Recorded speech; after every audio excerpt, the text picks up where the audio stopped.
Si toi aussi tu sais que évidemment ça s'écrit avec un E, mais tu l'écris quand même avec un A, alors bienvenue dans Opération Linux. Sinon, fais-nous un commentaire de désapprobation et de reproche. Dans cet épisode d'Opération Linux, nous n'avons rien à dire et nous allons en discuter. Je m'appelle Lee et je suis accompagné de... Au moindre problème de réseau informatique, son professeur l'accuse d'avoir hacké l'école. Voici Lucky. C'est pas moi, je vous ai dit, c'est Justine. Il dit parfois des trucs intelligents, alors on lui a demandé de venir pour élever un peu le niveau global.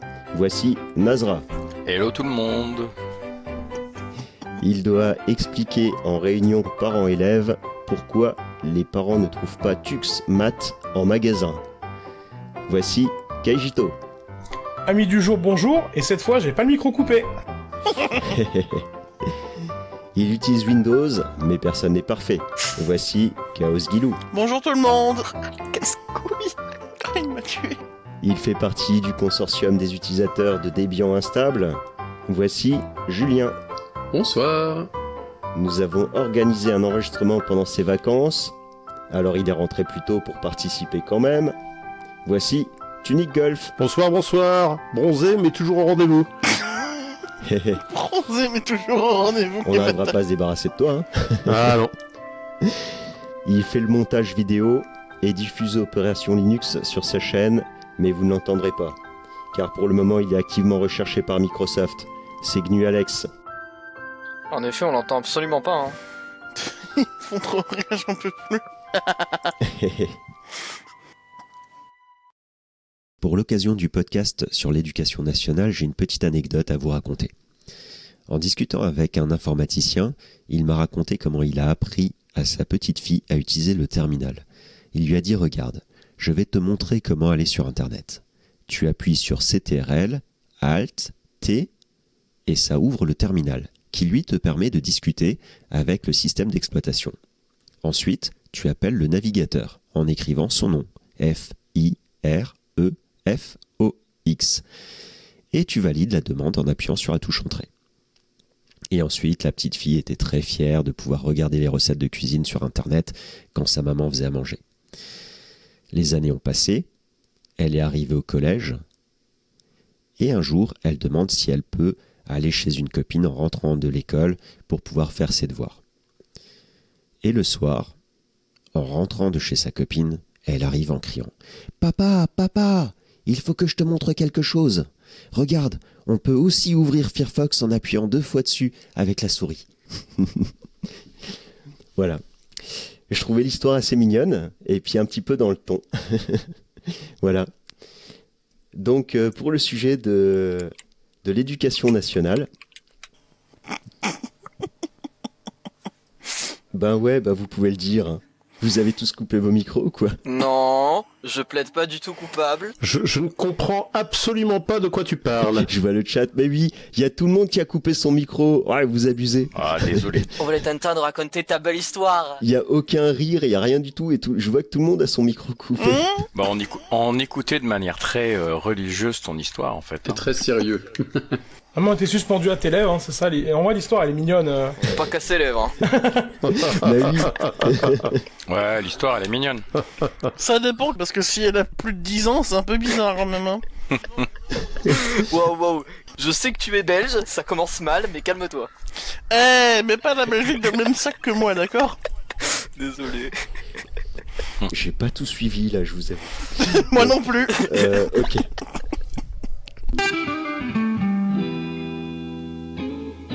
Ehi, bambino! Vieni, mangiaro!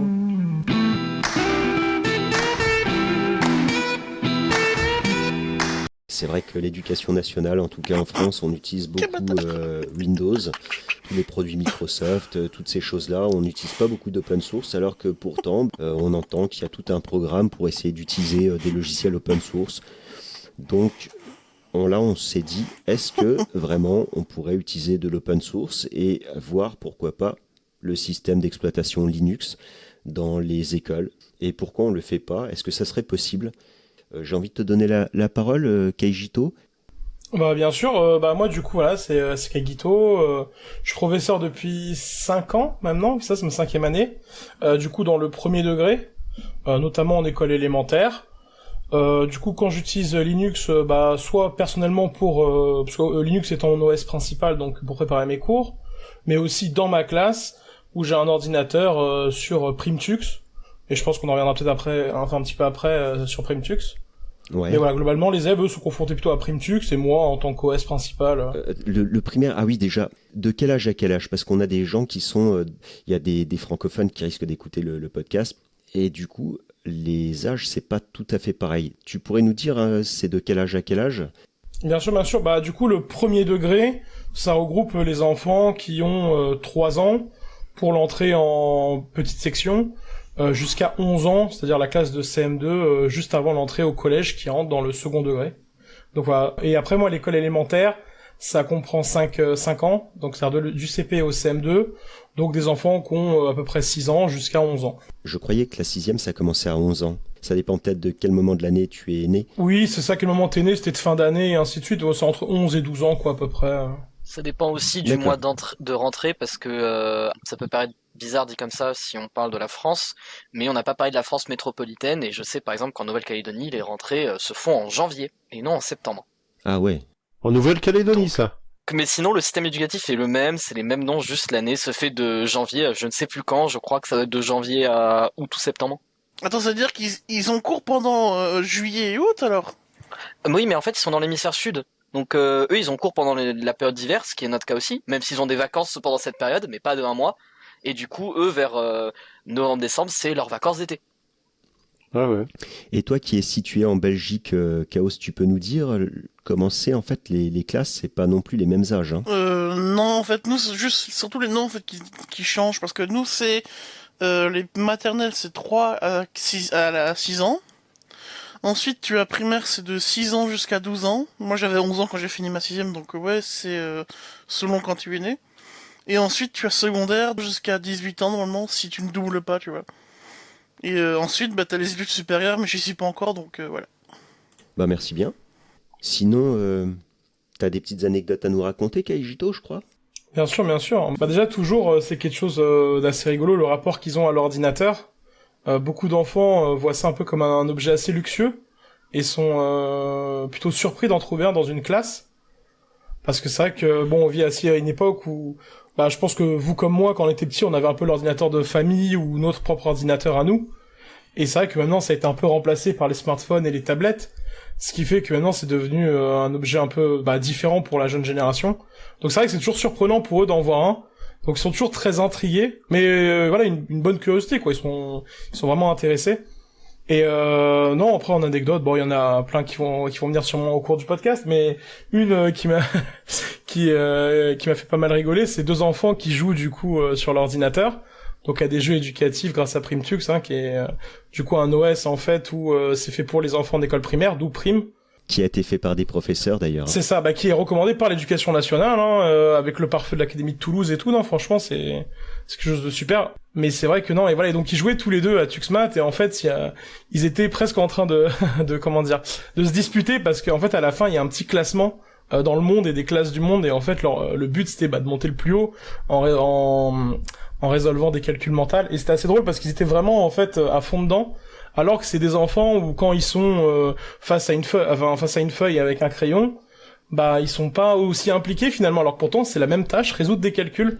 Mais comme quoi, juste changer le support, ça change tout. Eux, ils prennent ça pour un jeu, quoi. Ouais. Ah bah c'est ça, et vraiment ils étaient à fond dedans et ils se notaient leur score. Et indirectement, en fait, ils apprennent sans s'en rendre compte. C'est ça. Ouais. Et c'est ça que magique, quoi. Mais du coup, si finalement apprendre des calculs c'est un jeu, est-ce qu'il y a du DRM dessus? Est-ce qu'il y a du déniveau sur Non, du coup c'est open source, heureusement d'ailleurs. Tu veux nous parler un petit peu de Primtux? C'est du Debian? Alors l'ancienne version de Primtux c'est sur Debian. La nouvelle maintenant est sur Ubuntu depuis Primtux 7. Parce que maintenant ils sont à Primtux 8. Mais ils avaient fait une vieille version qui marchait sur les plus vieilles machines. Maintenant c'est que de l'Ubuntu maintenant. Il me semblait que c'était basé que sur Debian, mais pourquoi pas. J'étais pas au courant qu'ils étaient passés sur Ubuntu. C'est même un petit peu embêtant parce que Debian les avait soutenus et du coup ils étaient plus proches Mais- du... Ouais, attends, je crois que sur Wikipédia, c'est toujours marqué dérivé de Debian spécialisé. Ce que j'ai vu, c'est que j'avais pas fait gaffe, mais sur le site du Primtux, on va retrouver notamment les sigles du gouvernement français. Ouais. Je suis surpris. Si tu vas actuellement sur le site de Primtux, on retrouve notamment le sigle du ministère de l'Éducation nationale et du Premier ministre. Et je m'attendais pas à ça. C'est pas inintéressant parce qu'en fait ça fait partie des mesures en fait de la direction numérique de l'éducation nationale qui est notamment à sa tête, c'est Alexis Kaufmann. Et pour ceux qui connaissent pas, Alexis Kaufmann, c'est un des fondateurs de Framasoft. L'avantage en fait de tout ça, c'est que c'est intéressant parce que du coup Primtux a eu vraiment l'accès en fait aux écoles grâce au fait qu'ils aient été labellisés par le ministère et que ça a été développé notamment aussi dans le réseau de formation des enseignants avec Canopé, avec ce qui s'appelle aussi le socle interministériel et logiciels libres, qui est une sélection de tous les logiciels libres que les administrations, plus que l'éducation nationale pour le coup, mais là on va parler ce soir plus de l'éducation nationale, mais c'est une liste en fait de logiciels libres qui peuvent être utilisés par les administrations en toute sécurité, parce que ce sont des logiciels qui sont audités au niveau de la sécurité et qui permettent notamment d'utiliser des logiciels libres. Donc dedans, tu as des trucs autour de la géographie, parce que c'est de la cartographie parfois pour certaines administrations, pour des préfectures.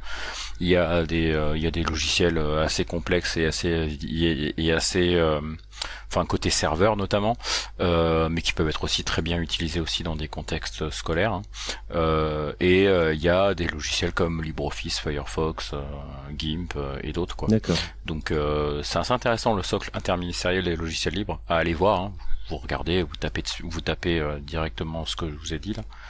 Vous tombez dessus assez facilement et c'est mis à jour tous les ans où ils enlèvent et ils rajoutent des logiciels selon les années parce qu'ils auditent en fait les logiciels, ils voient si le développement est toujours actif. D'accord. De toute façon, c'est toujours les directeurs qui décident de s'ils utilisent le logiciel ou pas. S'ils sont à fond dans Microsoft, ils vont quand même utiliser les produits Microsoft. Bah alors je dirais que c'est pas tellement les directeurs, c'est plutôt les compétences des gens parce que en fait un directeur va pas forcément s'opposer à ce que tu aies un Primtux dans ta salle de classe. Surtout c'est un ordinateur qui est parfois de récupération, un ordi t'as quand même une certaine liberté pédagogique dans certaines écoles et du coup c'est plus une question de compétence, je pense, qu'une question de volonté. D'accord. Mais c'est vraiment ça, hein, parce que parfois il y a des gens qui sont habitués à Microsoft, mais qui n'ont pas le temps de se former à autre chose, parce que le métier d'instituteur, hein, de prof des écoles, plus directeur, enfin directeur c'est une charge en plus pour un professeur des écoles, il a moins d'heures avec les enfants, mais du coup il a plus d'heures administratives. En tout cas en France c'est comme ça que ça fonctionne, c'est pas un métier à part. Kajito, lui, il a déjà fait des pieds et des mains pour réussir à utiliser Linux. Ouais. Si tu veux nous raconter d'ailleurs, Kajito. Comment t'as fait, ouais, comment ça marche et tout ça. Enfin... Bien sûr. Bah justement, je voulais prendre la parole pour en parler. Juste pour revenir sur Primtux, parce que du coup j'ai fini ma recherche. Donc c'est bien ça, Primtux 8 et Primtux 7 sont sur Linux Mint, enfin basés sur Linux Mint. Et en fait, il y a Primtux RPI et pour les nano-ordinateurs qui lui est basé sur Debian. Voilà. Ok. Donc maintenant les nouveaux sont bien basés sur Mint qui est basé sur Ubuntu. Et oui, donc pour Linux, alors moi personnellement, c'est un ordinateur que j'ai acheté de ma poche sur Le Bon Coin. Voilà, j'ai eu de la chance que c'est une personne qui l'avait très peu utilisé, elle l'avait acheté pour le confinement pour imprimer des documents. Donc vraiment l'ordinateur en fait était comme neuf. Bon, pas très puissant, c'est un i3 avec 4 Go de RAM, voilà, quelque chose d'assez basique hein, pour de la bureautique. Et moi après du coup avec ma clé bootable, je l'ai transformé en Primtux. Et sinon pour avoir Primtux dans les écoles, bah en fait ça dépend de qui fournit les ordinateurs. C'est-à-dire que si c'est le prof lui-même, comme moi, bah moi je mets l'OS que je veux parce que c'est ma propriété, c'est mon ordinateur. Mais c'est compliqué d'avoir beaucoup d'ordinateurs par ses propres moyens. Ou alors ça demande beaucoup d'argent. Et dans les écoles du coup, bah en fait ça dépend comme j'ai qui fournit. Donc souvent c'est la mairie. Et la mairie souvent est sous contrat en fait pour les ordinateurs avec quelqu'un qui vient justement s'occuper de la maintenance, des installations.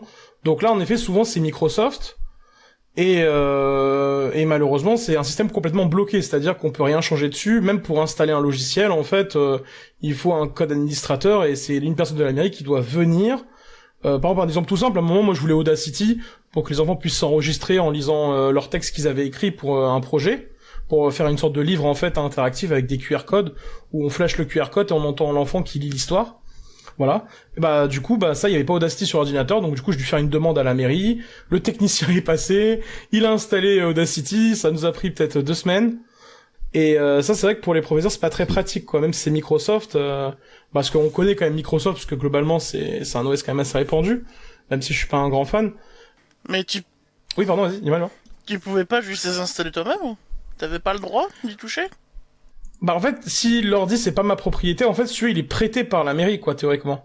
Ah oui, donc tu dois le laisser dans l'état, en fait. C'est comme les PC qu'on te donne au boulot, c'est ça? C'est ça, voilà, c'est un peu la même idée, quoi. C'est-à-dire que la mairie nous les prête, parce qu'en gros, les écoles primaires et maternelles dépendent de la mairie. Parce que le premier degré, ça dépend de la mairie, enfin, des collectivités territoriales. Et après, je sais que par exemple, pour le secondaire, vous dépendez plutôt du département, je crois, c'est ça?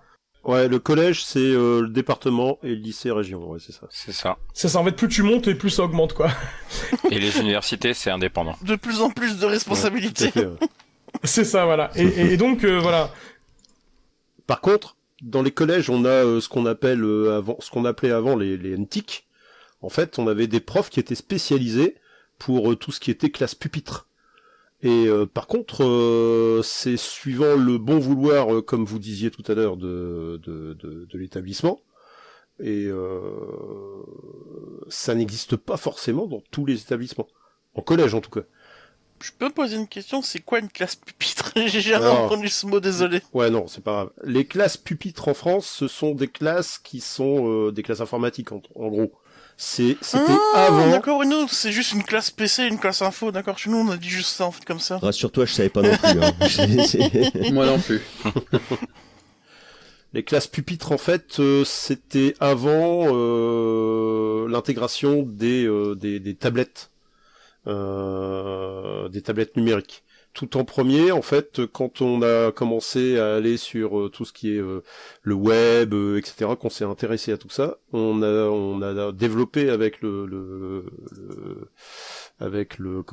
département des classes qu'on a dit pupitres. Donc on avait des classes d'intégration avec un serveur qui était lui sous Quartz, c'est un Linux en fait, hein, qui faisait tourner des images sur des postes clients. Après, dans les écoles maternelles, effectivement, c'est la mairie qui s'occupe de tout ça, et c'est au bon vouloir de la mairie. Quoi, attends, vous avez des tablettes en maternelle chez vous? Non. Non, mais je suis désolé, mais moi, à cet âge-là, je pense pas qu'on devrait avoir un PC, hein. Enfin, avoir accès à un PC, je trouve, hein. En réalité, je pense qu'ils sont trompés, c'est pas en maternelle, hein, c'est en primaire. C'est en primaire, ouais, tout à fait. Oui, parce qu'en maternelle, c'est trop jeune, hein. Ça nique les yeux, hein. Désolé pour le mot. Effectivement, t'avais raison, c'est en primaire, c'est la mairie. Hein. C'est aussi la mairie en primaire, oui. Ouais. Enfin, en élémentaire, plutôt, pardon. En élémentaire, ouais. C'est une question de compétences en fait des gens qui sont dans la mairie, C'est ça, fait, ouais. de la DSI de la mairie, c'est-à-dire la direction de services informatiques, qui est parfois dans les petits villages, même pas ceux de la mairie, parce que les petites mairies n'ont pas les moyens. C'est celle de la communauté de communes qui gère en fait les parcs informatiques. Quoi. C'est ça. Ouais, tout à fait, ouais. Mais tu sais, dans les petits villages de 300 habitants ou 1000 habitants, t'as pas de DSI, hein. Ah ouais, non, mais ça c'est clair. C'est une boîte extérieure qui fait le taf, et parfois c'est du 100% Microsoft, en fait. Les gens, ils s'en foutent complètement de savoir si c'est autre chose ou pas. C'est les coûts à la baisse qui permettent à une entreprise d'avoir le marché de la mairie ou pas, et souvent c'est des entreprises qui font du Microsoft, quoi. Bah, moi, pour dire, en fait, dans mon école, c'était carrément encore mieux que ça. Il y avait pas de PC du tout. Et ceux qui avaient besoin d'un PC, bah, c'était eux qui ramenaient leur PC portable, voilà. Ouais. Fin du débat. C'est sympa, ça. Après, si on peut pas toucher au PC en lui-même, on pourrait très bien installer Primtux sur une clé USB. On plug la clé USB, on boot dessus. Comme ça, on touche pas au PC interne. Ben, si le BIOS est accessible pour que tu puisses booter. Ah oui. C'est pas évident. Je pense qu'ils ont un historique, ils peuvent voir ce que t'as fait, hein. Alors dans l'historique non, mais par contre si t'as des BIOS qui sont verrouillés pour pas que tu puisses booter à partir d'une clé USB, ou que tu puisses pas changer le BIOS pour booter sur une clé USB, tu peux pas le faire, quoi, les choses. Bon, après, il te reste la solution du jumper. C'est ça. Je connais pas, mais juste le nom m'a fait rire, désolé. Ça s'appelle ClearCMOS aussi. C'est ça. C'est ça. Enlever une pile et la remettre. Bon, faut quand même un peu démonter l'ordi avant. Un peu. Mais ouais. Mais oui, bien sûr. Après, t'as pas mal de petites assos qui font du reconditionnement d'ordi pour les écoles. Par exemple, une boîte qui s'appelle Zaclis, qui est un chaton, un hébergeur de services open source et libre, qui fait des prix, voire de la gratuité pour des écoles. Donc il y a quand même des solutions pour se mettre à Linux dans les écoles. Gratuit pour les profs et les élèves, ça peut se faire quoi. Mais du coup, ça demande un peu de connaissances, ça demande un peu de compétences surtout, et ça demande un peu de liberté au travail quoi. C'est ça. Ouais. Sinon, au niveau des logiciels qui sont utilisés par les professeurs, il me semble que Kajito, il avait un logiciel qui ne marchait que sur Windows. C'est ça ? Alors, il y a pas, enfin, si on pense à la même chose, il y a pas d'équivalent open source. Du coup, voilà, ça m'arrive souvent d'acheter des manuels. Et ce qui est bien, c'est que de plus en plus, c'est qu'avec les manuels, en fait, ils te vendent le manuel en numérique, mais où en fait le manuel en numérique, c'est avec un logiciel où t'as vraiment le vrai manuel qui est virtualisé. Et en fait, tu peux tourner les pages et tu peux faire des choses en plus. Il y a une interactivité qui est en plus. Et des exercices en plus du manuel que t'as acheté, c'est vendu avec. Et ça, malheureusement, en fait, souvent, c'est lié avec un compte pour déjà éviter que, t'imagines, il y a un prof, il l'achète, il le passe à tous les autres, quoi. Voilà. Ouais. Pour éviter des pertes de vente, je pense. Et le problème, c'est que des fois, il y a c'est un peu comme des DRM, finalement, en fait, je suis en train de me dire, oui. C'est un peu comme ça. Et malheureusement, ça fonctionne pas très bien avec Linux, ouais. Ça m'arrive pour deux manuels. Malheureusement. Un de questionner le monde, qui est une matière où ça mélange en fait les sciences, l'histoire et la géo pour les CP, CE1, CE2, et un autre pour un manuel de maths, je crois, de mémoire. Et c'est vrai que c'est dommage parce que du coup, ça fait qu'on est obligé de l'utiliser sur un environnement Windows. Kegito, tu peux pas passer virtualisé à ce moment-là? Alors je pourrais lui faire tourner dans une VM par exemple. Oui, je pense que c'est pas impossible. Ouais, voilà, c'est ça. Après, je sais que j'ai réussi à en faire marcher un grâce à Wine. Ouais. Donc j'étais plutôt content. Le deuxième, c'est celui qui a des DRM, qui a l'air d'être un peu plus compliqué. Parce qu'il faut être connecté à un compte en ligne en même temps, donc celui, il y a un peu plus de sécurité, donc c'est plus compliqué de faire tourner sur Linux. Mais non, j'en ai réussi à en faire tourner un. Mais oui, je pense que la VM, ça peut être une bonne solution pour éviter d'avoir Windows sur son PC. Obligé de prendre une machine virtuelle pour pas avoir Windows. Ouais, c'est ça. C'est ça, c'est exactement ça, de toute façon. Mais à la rigueur, vaut mieux passer par là, c'est-à-dire que faire tourner un Windows à partir d'un système Linux, à partir d'un système Unix, plutôt que de faire l'inverse. Hein. Honnêtement, on est quand même beaucoup plus stable et puis safe. Je t'avoue que je n'y connais rien. Oui, je sais. C'est le principe d'un WSL mais inversé, j'ai l'impression. C'est ça, tout à fait. Ouais. Oui, mais enfin, le principe du WSL inversé, c'est au départ le principe de la virtualisation. C'est-à-dire, moi j'ai connu la virtualisation avant que WSL existait sur Linux. Hein. Enfin, le WSL existait sous Windows, mais je l'ai connu avant. Je virtualisais des Windows sur mon Linux depuis quelques temps. C'est ça, ouais. Et quel plaisir quand un Windows te fait une mise à jour à la con ou un bug ou n'importe quoi de cliquer sur la petite croix pour fermer la fenêtre. C'est clair. Et de rétablir le précédent snapshot aussi. C'est ça. Quel bonheur. Quel plaisir de faire un truc qui soit aussi simple qu'un Linux sur un Windows qui plante.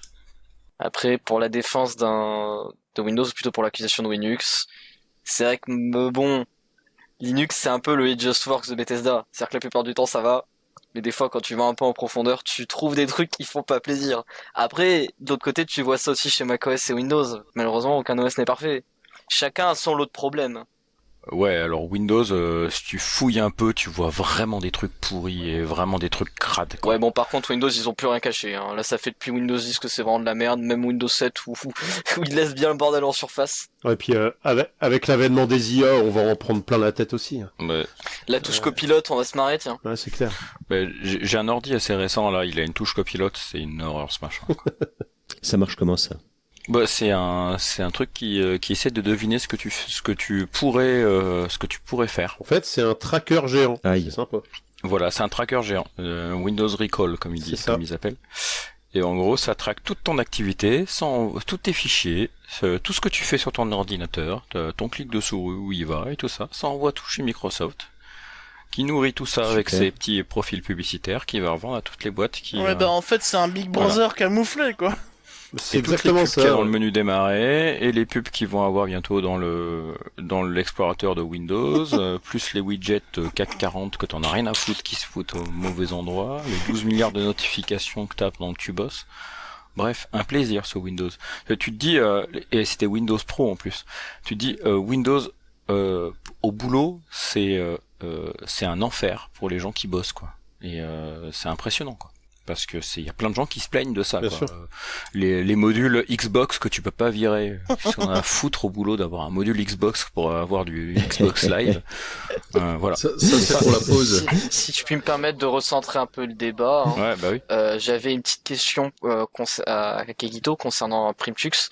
Il me semblait que tu as dit que les gamins étaient assez contents, finalement assez enjoués parfois de faire des calculs de mentaux, alors que devant la feuille ils en ont mais rien à carrer. Et du coup, j'ai envie de te demander, c'est quoi la réaction des profs, de tes collègues, parce qu'ils ont dû voir que les gamins étaient contents. Bien sûr, bien Oui, sûr. les Mais en gens- fait, ça s'est popularisé un peu. Comment expliquer Bah en fait, vous savez, en école primaire, enfin élémentaire, quand un professeur est absent ou en réunion, bah c'est pas comme au collège. On peut pas juste dire bon bah salut. Enfin voilà, c'est la continuité du service public. On doit les accueillir.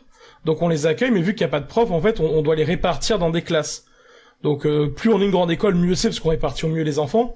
Et du coup, bah les enfants, à terme, quand ils savaient que quand ils avaient fini leur travail, ils pouvaient justement aller sur l'ordinateur, ils se battaient pour venir dans ma classe. Parce qu'ils savaient justement qu'il y avait Primtux et ils pouvaient jouer. Et les collègues, justement, ils en ont entendu, bah ils ont entendu ça grâce aux enfants qui leur en parlaient, en disant que dans ma classe c'était sympa, il y avait des jeux.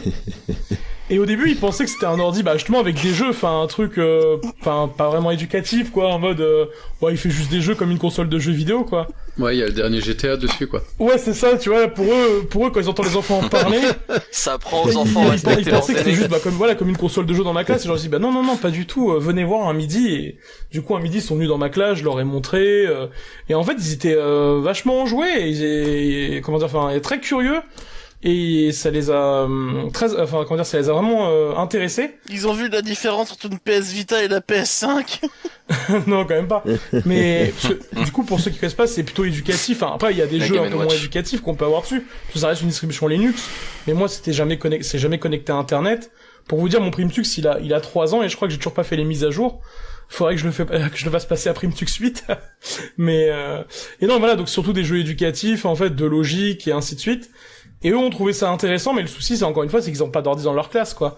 Et beaucoup de profs, ce que je comprends, ne veulent pas investir parce que bah déjà ça coûte cher et puis pour eux c'est pas forcément de leur poche que l'argent devrait être prélevé, ce que je comprends aussi. Pour faire ça. Puis ça prend du temps aussi, parce que comme c'est ton PC, si Oui, jamais aussi, après, et puis il c'est y a à toi un peu un manque de réparer. connaissances, c'est-à-dire qu'ils ont peur de mal faire, tu vois, créer une clé bootable, changer l'OS d'un ordinateur. Quand tu connais pas, je peux comprendre que ça puisse faire peur, alors qu'en fait, c'est pas si compliqué que ça, mais quand on connaît pas, c'est vrai que ça peut faire peur. Donc non, vraiment... Tu sais comment arrondir tes fins de mois maintenant. Ils achètent un PC. C'est vrai que quand il y avait un souci dans cette école, j'étais un peu l'ingénieur informaticien, mais bon, ça me dérangeait pas. Ouais.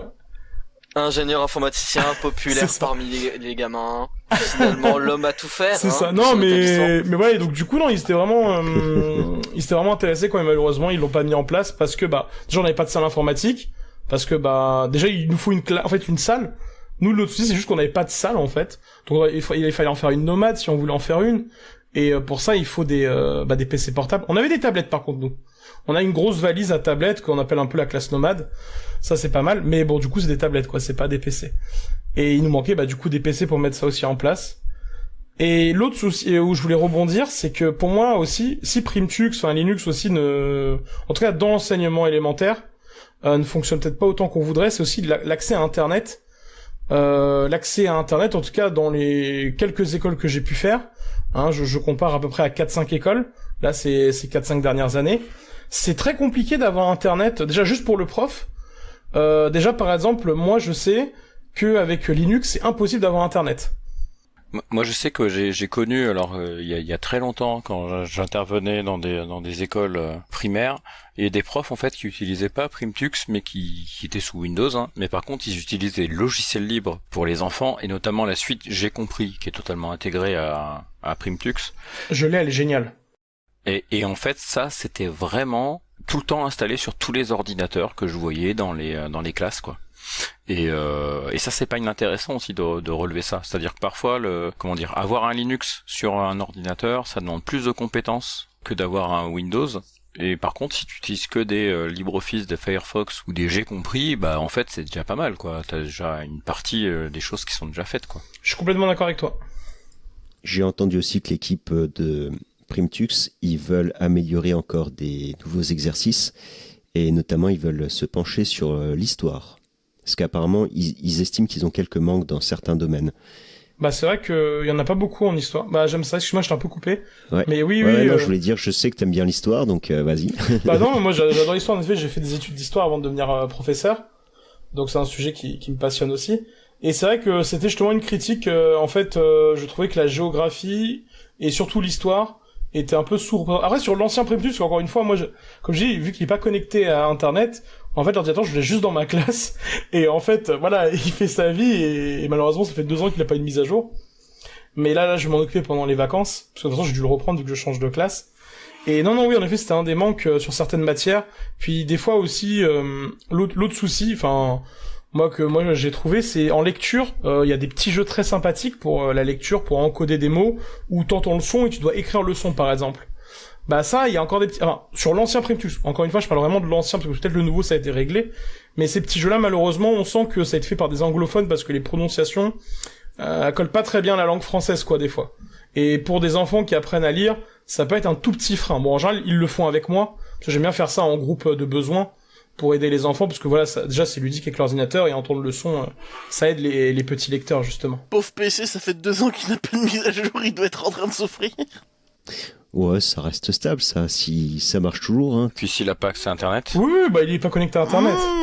Tant que t'es pas connecté à Internet, tu risques pas d'attraper des virus ou des choses comme ça, tu vois, ou même des bugs. Enfin bon, virus sur Primtux, qu'est-ce que je raconte. Petite question, Kajito. Oui. Est-ce que tu as eu des retours ou est-ce que tu remarques que grâce à Primtux, les élèves s'améliorent, tu vois, par rapport à ça? Oui, honnêtement, calcul mental notamment. Parce que c'est assez bien fait, tu peux vraiment travailler les compétences. Donc moi, je trouve que oui. Et même surtout, ils s'améliorent même déjà dans l'utilisation d'un ordinateur. Par exemple, moi, j'ai vu des enfants... bah des fois, tu sais, moi, je suis en train d'être d'autres enfants, et des enfants en autonomie qui sont sur l'ordinateur. Bah ils me disent, ah, j'aimerais bien faire tel jeu. Je dis, oui, bah appuie sur la touche entrée, ou ah, tu veux que t'appuies sur échappe. Et ça m'est déjà arrivé, même avec des grands, hein, parce que c'est pas que des petits, même des CM2, donc 11 ans, tu vois, de se regarder en cherchant, et à chercher à touche échappe sur le clavier. Et du coup, je fais un petit affichage pour y remédier avec les touches, quoi. Mais oui, je trouve que vraiment en tout cas sur le long terme, c'est-à-dire qu'on regarde sur toute l'année scolaire, que ça soit en informatique, c'est-à-dire vraiment voilà, savoir utiliser un ordinateur, connaître les touches. Alors notamment en calcul mental, je trouve que l'amélioration elle se fait le mieux. Et en lecture, je dirais, parce que la lecture, c'est moi qui l'utilise avec un petit groupe, donc ça aide pour la lecture. Et le calcul mental, parce que c'est ce qu'ils font le plus. Après, les autres jeux, j'ai compris, ils le font pas non plus énormément. Et puis il faut dire que dans la journée, parce que l'ordinateur c'est que en autonomie, ils ont pas non plus énormément de temps sur l'ordinateur, tu vois, dans la journée, je m'en rends compte, parce que bah du coup on travaille et ainsi de suite, quoi. Mais en tout cas voilà, en calcul mental, je trouve que oui, il y a une progression. Moi je dis, fallait ramener des bonbons pour fêter ça. Il y a les classements par pays aussi, non Oui, je peux avoir par pays aussi. C'est cool. Il y avait Nazra qui veut dire un truc, mais j'ai pas entendu ce qu'il a dit. Non, ouais, je disais que la suite, j'ai compris, elle est assez folle en fait pour tout ce qu'elle permet en fait aux élèves, quoi. J'avais souvenir moi d'une activité pour le maniement de la souris en fait. Tout ce qui est double clic de souris, enfin maniement de la souris pour des enfants, c'est assez chouette parce que du coup t'apprends en fait vraiment à utiliser un ordinateur super jeune et moi je vois ça par exemple sur des ados qui ont pas eu ce genre de chance. Bah ils ont vraiment du mal à manier une souris, un clavier et à faire à utiliser, j'allais dire, leurs 2 mains sur un ordinateur, quoi. Donc c'est super chouette comme apprentissage. C'est une très bonne chose parce que ça va leur servir. Je veux dire, simplement avoir du mal à repérer les touches sur clavier, ça va être un problème. Alors je vais prendre un exemple parce que c'est celui que je connais le mieux. Je suis à l'université, et à l'université j'ai bien remarqué que beaucoup de gens utilisaient un ordinateur pour noter les cours. Parfois pour être plus rapide, des fois c'est juste pour avoir leurs notes digitalisées. On en a un point où j'ai même vu des gens qui notaient leurs cours sur tablette avec un stylet, et je leur ai demandé pourquoi, quel est l'intérêt, si ils veulent avoir une feuille, ils disent que c'est juste pour regarder en ligne.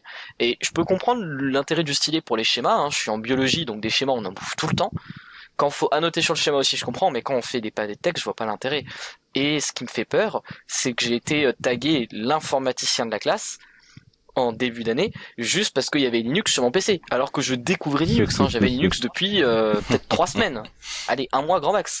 Et c'était terrifiant parce que j'en ai vu me poser parfois des questions et me demander de l'aide, et je me suis dit, ah ouais, là c'est chaud quand même. Que concrètement, c'est le même genre de problème qu'on te dit, ça marche pas. Oui, d'accord, peut-être peux-tu me dire ce qui ne marche pas. Est-ce que tu peux me décrire plus précisément ce qui marche pas? Bah ça marche pas, je sais pas. Mais écran noir, ça ne réagit plus, ça se Ah oui, ferme d'accord, tout seul. ils savaient même pas te dire s'ils arrivaient pas... C'est ça, ok, ok. ça c'est juste de l'analyse de base. Mais le problème c'est que je pense qu'il y a des gens qui sont devenus feignants là-dessus. Et il y a le fait aussi qu'il y a ceux qui se connaissent pas. C'est-à-dire qu'il y en a à qui j'ai demandé, ça se voit qu'ils se connaissaient pas, mais ils savaient quand même décrire à peu près ce qu'il y avait. Bon bah là, mon image ne bouge plus, on regardait ensemble. Mais t'en as certains, tu leur dis éteins, juste ça, faut redémarrer. Tu les vois appuyer comme des porcs sur le bouton pour éteindre le PC. Et je me dis ah ouais. Il y a contrôle Alt F4. Il y en a ils m'ont fait contrôle, ils ont lâché contrôle. Ah ouais, en fait, eux, ils vont à la manière volante, là, en Non, mode, pas contrôle F4, pardon. ils prennent le virage Mais direct. il y en a, je leur ai dit contrôle là-dessus, s'il te plaît. Ils m'ont appuyé sur contrôle puis relâché, puis Alt puis relâché, puis Shift puis remarché. Ils m'ont dit ça marche pas, c'est nul ton truc. Ouah. Je me pensais nul, mais en fait, ça va. Non mais il y avait des gens dans mon collège, ils étaient meilleurs que ça, hein. Et pourtant eux aussi c'était des bras cassés. On est à la fac et on est censé quand même avoir eu des cours d'éducation là-dessus. Pour ça quand je vois la Kagito, quand même tu as mis un affichage avec le rappel des touches. Mais merci. Parce que nous après on les récupère plus loin. Et je dis ça comme si je suis un prof, mais je suis pas prof, hein, je suis vraiment juste étudiant. Mais déjà en tant qu'étudiant, j'en chie. Alors les profs, mais j'ose pas imaginer. Ouais, mais les profs, ils en chient aussi, parce que les profs sont pas formés aussi là-dessus. Mais oui. Bien sûr, il y a un manque aussi de formation. Il faut pas oublier qu'aujourd'hui, l'informatique est assez répandue, mais encore, il y a beaucoup de soucis, et tu les montres bien. Mais il y a 20 ans ou 30 ans, quand les profs étaient formés, il y avait encore moins d'ordinateurs, de ventes d'ordinateurs en France. Il y avait pas encore la DSL, enfin, il y avait à peine la DSL, il y avait même pas la fibre. Donc les gens qui avaient un ordinateur, c'est des gens qui avaient et les moyens, ou qui avaient les parents qui avaient les moyens, ou les parents bossaient dans des boîtes qui s'étaient informatisées. Enfin bref, c'était pas non plus l'entièreté de la population qui pouvait avoir un ordinateur, quoi. Et aujourd'hui, le souci, c'est et les gens qui doivent se former à des outils informatiques, et les gens qui ont appris que avec un smartphone pour aller sur Internet. Et du coup, ou avec une tablette, hein. Mais du coup, la question, c'est que les gens ils savent pas faire des claviers souris, quoi. Et c'est compliqué pour eux, quoi. Moi, j'allais dire un autre truc, c'est que certains, en fait, ils ont un PC juste pour jouer, tu vois. Moi, c'était le cas, et pourtant, quand on me demandait des trucs, en fait, je pouvais répondre. Mais je sais qu'il y a certains, ils ont juste un PC pour avoir accès à leur jeu, et ensuite c'est tout, quoi. Ils cherchent pas plus loin, quoi. Ouais. Après, si t'as déjà un PC Le pour accéder à web, des genre. jeux, souvent quand t'es joueur, tu pirates un peu les jeux, tu fais pas que du quand t'es jeune, surtout t'as pas forcément beaucoup de sous, donc du coup tu pirates des jeux, donc je pense que les gens ils savent faire quand même un minimum de choses, Ah, que ce soit moi j'avais Sans même aller décompresser un jusque-là. Moi dossier. j'ai jamais piraté, Décompresser pourtant un j'avais pas les dossier, moyens d'acheter des jeux. Tu vois, mais même sans aller sur ce point-là, il y a Ouais, quand même mais- pas mal de jeux qui sur PC ont des bugs et qui n'ont pas sur console. Donc même simplement faire ça te force à aller sur internet, à faire des recherches comment régler et t'apprends quelques trucs juste avec C'est ça. Ouais, c'est ça. Oui. Ouais, Alors ouais. attention, là on part sur un autre sujet. La plupart des jeux qui sortent sur console actuellement, ce sont des jeux qui ne sont pas optimisés. C'est-à-dire que tu as des différences de version entre les jeux PC et les jeux console. Ils rattrapent leur retard environ sur 6 mois par rapport à un jeu qui est déjà optimisé pour un PC. Tu peux pas faire ce genre d'analogie. C'est pas possible. Attention, on a trop dérivé là. Maintenant, on pourrait peut-être passer justement aux études supérieures. Vous pouvez encore quitter cet endroit avant qu'il ne soit trop tard. On l'a refait. Hein. Quand tu bégayes dès le début, à un moment donné, on n'est plus à ça près. Hein. Ah, je te jure. Quelle violence.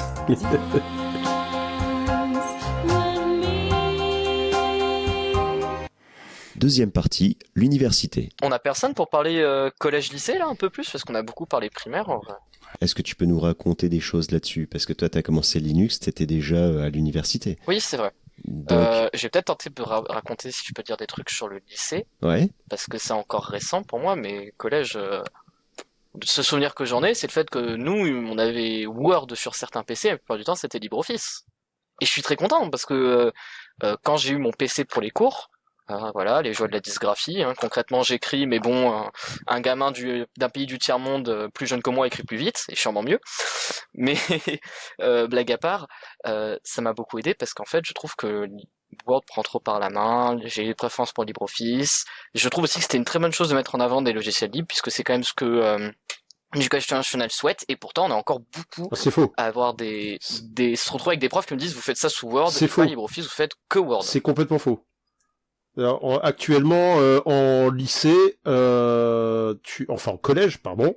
C'est vrai que mon collège commence à dater par contre. Ouais, voilà. En collège, la plupart des collèges ont signé un contrat avec Microsoft.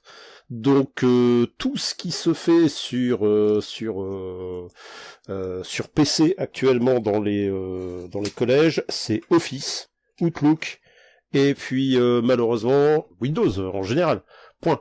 C'est tout. Et ce depuis maintenant une petite dizaine d'années. Donc maintenant en collège, tu trouveras plus vraiment de LibreOffice ou quoi que ce soit. Ça. À moins d'avoir un petit collège résistant, et je pense que ça Non, sera. non, tu peux pas parce que un collège, il est régi par le département. Et le département, c'est l'État. Donc tu n'as pas de collège, tu peux pas avoir de collège qui dit bah moi je vais faire de la résistance. Je me suis mal exprimé en disant résistance. Ouais, voilà. C'était pas le bon mot. C'était peut-être plutôt ceux qui juste ont pas désinstallé si c'est installé parce que flemme. Ouais, mais en fait, ce qu'il y a, c'est que du coup, tu dépends, ce que je disais tout à l'heure, hein, tu dépends des DSI, c'est-à-dire des directeurs de services informatiques qui sont plus ou moins compétents dans ça, quoi. Et certains, bah, ils sont du Microsoft depuis des années, ça fait 30 ans qu'ils font ça et ils vont pas se faire chier à faire autre chose, quoi. Et ou à prendre des risques par rapport à leur poste pour faire autre chose. Après, t'as des choses quand même qui existent, hein, comme je disais tout à l'heure. T'as tout ce qui est l'éducation nationale, donc là t'as ça, t'as la direction du numérique interministériel qui fait des trucs, t'as le socle interministériel des logiciels libres qui dit aux gens bah vous pouvez utiliser ces logiciels, donc ça veut dire que tu peux les installer, et du coup toi en tant que prof, si t'as un DSI qui a une oreille un peu attentive, tu peux lui dire bah regardez, l'État me dit que vous pouvez installer ça, vous pouvez installer LibreOffice et Firefox pour les ordis, bah je vous demande de les installer. Du coup, ça prend du temps, mais potentiellement ça peut se faire. Mais du coup, ça demande ça demande ça quoi. Ouais, donc il y a des cas particuliers. Il y a des cas particuliers, mais du coup, c'est ça en fait, ça dépend vraiment des compétences des gens et de la bonne volonté de certaines personnes ou pas quoi.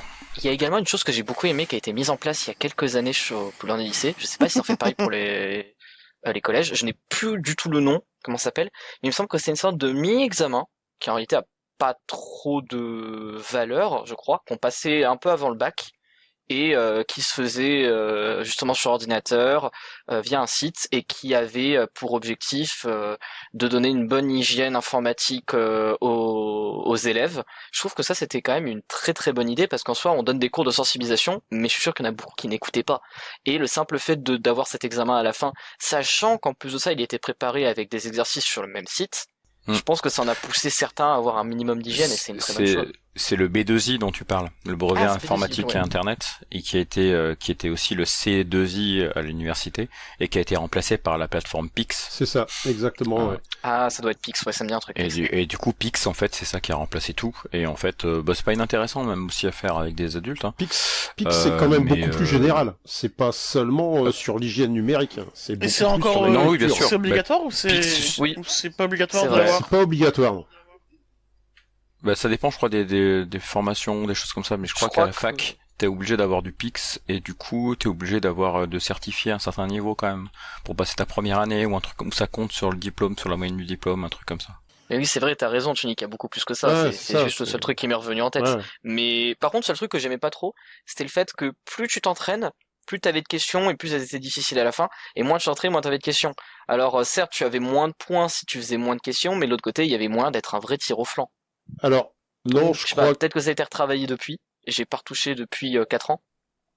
Bon, faut regarder, les gens qui connaissent déjà bien l'informatique, Pix, ça passe super facilement. c'est un peu normal. C'est normal. Après, t'as une question aussi, c'est un algorithme dans Pix qui est assez intéressant, c'est-à-dire qu'il te propose des questions un peu plus complexes si tu réponds juste et rapidement aux questions auxquelles tu passes. Et du coup, tu peux parfois, même si t'es un crack en informatique, te casser les dents sur des tests, parce que du coup, l'algorithme va te proposer des questions un peu plus touffues à chaque fois, quoi. J'ai discuté avec des professeurs d'un collège. J'avais demandé pour l'informatique qu'est-ce qu'ils utilisaient, parce que j'avais entendu dire que effectivement LibreOffice était censé être promu dans l'éducation nationale, et j'avais demandé donc s'ils utilisaient des LibreOffice dans le collège. Et lui, il avait fait partie du petit groupe qui avait essayé d'utiliser LibreOffice. Le directeur avait imposé LibreOffice une année, et ils ont été 3 ou 4 à jouer le jeu sur tout le collège. Tous les autres professeurs ont refusé d'utiliser LibreOffice, et ils ont tout simplement dit que ça marchait pas. Et ils n'ont pas fait l'effort de regarder ou de voir si ça fonctionnait. Alors forcément, le professeur de technologie, lui, il connaissait un peu l'informatique, les logiciels libres, ça lui parlait, et il était plutôt content, donc lui, il a joué le jeu. Et il y en avait 2, 3 autres, ils étaient 4 en tout. Il m'a dit, nous, on a joué le jeu, on a fait ce qu'on avait à faire. Par contre, les professeurs dans les matières principales, le français, les maths et tout ça, eux, ils n'ont pas joué le jeu du tout. Et tout au long de l'année, ils ont dit que ça ne marchait pas, qu'ils n'y arrivaient pas, que ça plantait. Et puis, à la fin de l'année, le directeur a racheté une licence Microsoft Office pour l'année d'après, quoi. Voilà. Et il y a eu 90% des professeurs dans le collège qui ont fait front à LibreOffice tout simplement par habitude. Ils étaient habitués à utiliser Microsoft Office et ils ont refusé d'utiliser LibreOffice. Voilà pour la petite anecdote. Ouais.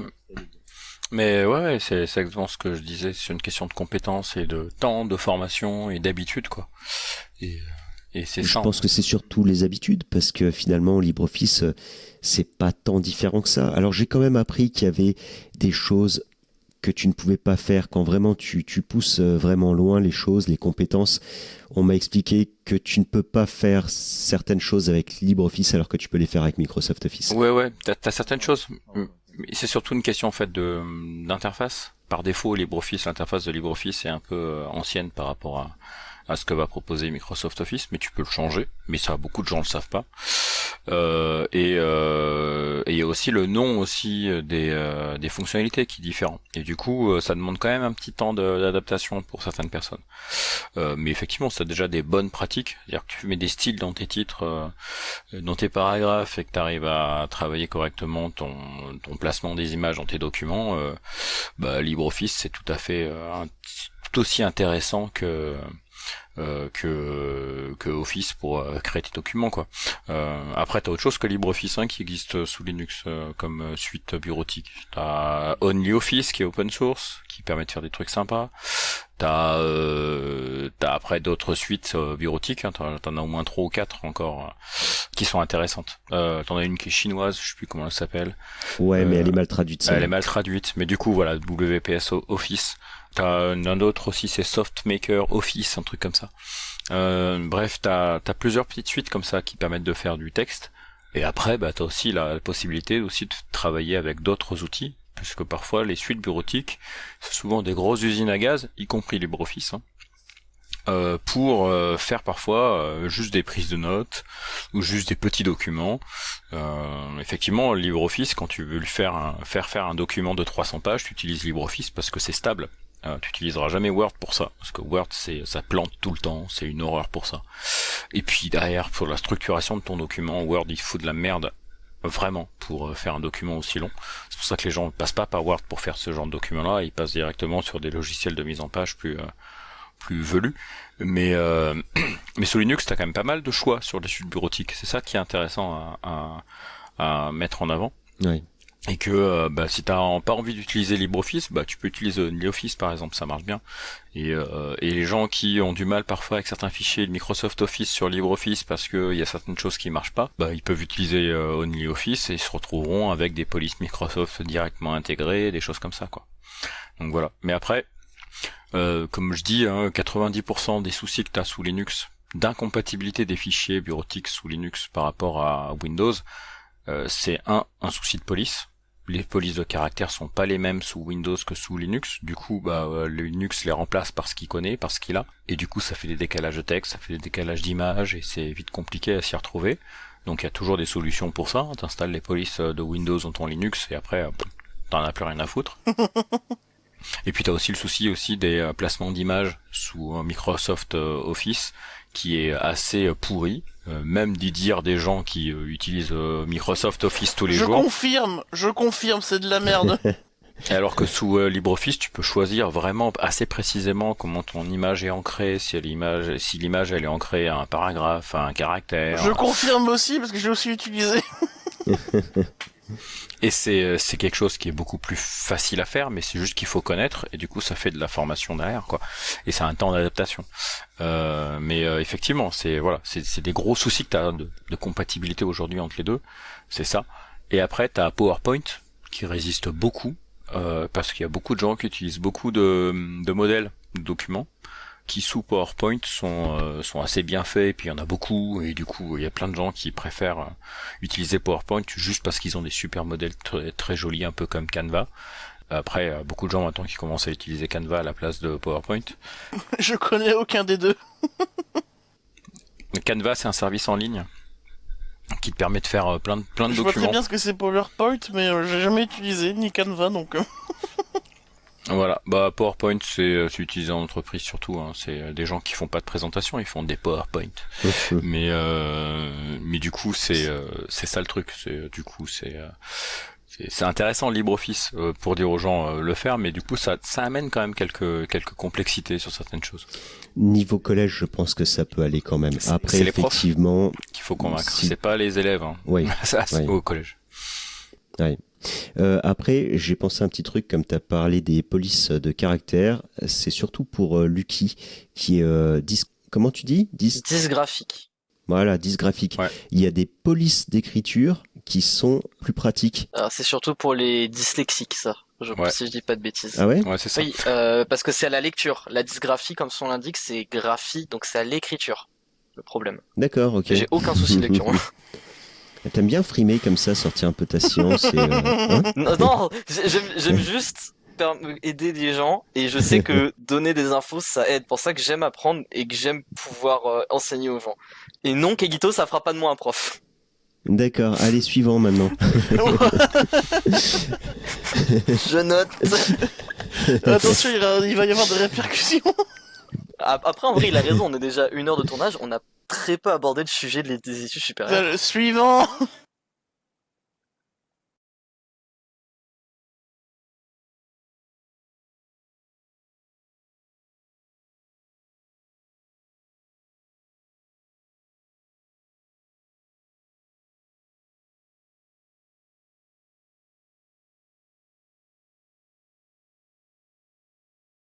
Quand tu fais tes cours, tu fais un petit exercice, Nazra, tu m'avais raconté ça. Ouais. C'est des élèves en fait qui ont fini le bac, ils ont le bac, Ouais. ils viennent en école d'informatique. Ouais. Donc ça s'appelle comment ce que tu fais, tu peux nous dire, et puis enchaîner avec le petit test que tu fais pour voir le niveau. Moi en fait j'enseigne en licence 1 d'informatique, et j'enseigne en licence 3 de communication et en master 2 de communication. Et en fait ce que je fais comme mais je sais plus de quel test tu parles en fait, parce que je suis en train de me dire Le test avec où tu distribues un logiciel qui est compressé. Ah oui, c'est ça, ouais, exact. Mais tu le distribues sur clé USB? Non, en fait, je fais j'envoie un lien. Alors, c'est pas le premier cours, c'est le 2e ou 3e cours, parce qu'ils ont accès à l'espace partagé. En gros, on est à fond logiciel libre dans les cours que je mène.